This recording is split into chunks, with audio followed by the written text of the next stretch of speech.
একটা প্রমাণ সাইজের ফুলকপির দাম মাত্র 3 টাকা, কখনো বা 4 টাকা। মেহনতের ফসল এইভাবেই জলের দামে বিক্রি করতে হচ্ছে চাষিদের। এমনই দেখা যাচ্ছে পূর্ব বর্ধমানের বড়শুলের একাধিক জায়গায়।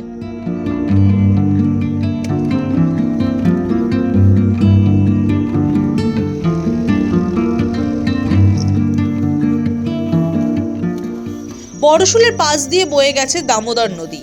এই নদীর পাড় ঘেঁষে বিস্তীর্ণ জমিতে চাষ হয় ফুলকপি, ব্রোকলি। এই শীতে মাঠ ভরে রয়েছে ফসলে, কিন্তু বাজারে তেমন দাম পাচ্ছেন না চাষিরা। তারা বলছেন মাত্র 1 মাস আগেও যে কপি প্রতি পিস 30 থেকে 40 টাকায় বিক্রি হয়েছে, তা এখন 3 থেকে 4 টাকায় বিক্রি হচ্ছে। এতে চাষিরা হতাশ।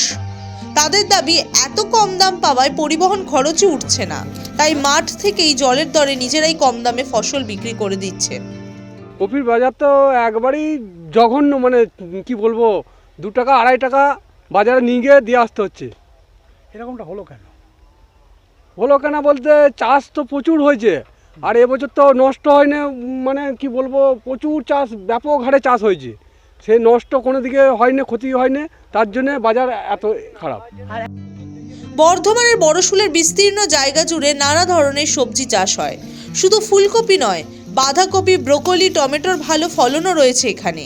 কিন্তু বর্তমানে বাইরে থেকে সবজি আসায় এই অঞ্চলের চাষিরা ফসলের দাম পাচ্ছেন না। তাই লাভের মুখ দেখা দূরে থাক, ঋণ মিটিয়ে পুঁজি ফেরত পাওয়া নিয়েও অনিশ্চয়তা দেখা দিচ্ছে। একটা কপিতে প্রায় না হলো প্রায় খরচা সমেত প্রায় 9 টাকা পড়ে যায়।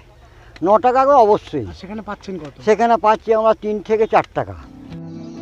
চাষিদের এমন অবস্থা নিয়ে বিশেষজ্ঞরা বলেছেন, অতিরিক্ত উৎপাদন ও বাজার ব্যবস্থাপনার দুর্বলতাই বিপর্যয়ের মূল কারণ। অপরিকল্পিত চাষাবাদ, পর্যাপ্ত সংরক্ষণ ব্যবস্থার অভাবে পরিস্থিতি ক্রমশ জটিল হচ্ছে। বর্ধমান থেকে চন্দন ঘোষের রিপোর্ট, দ্য ওয়াল।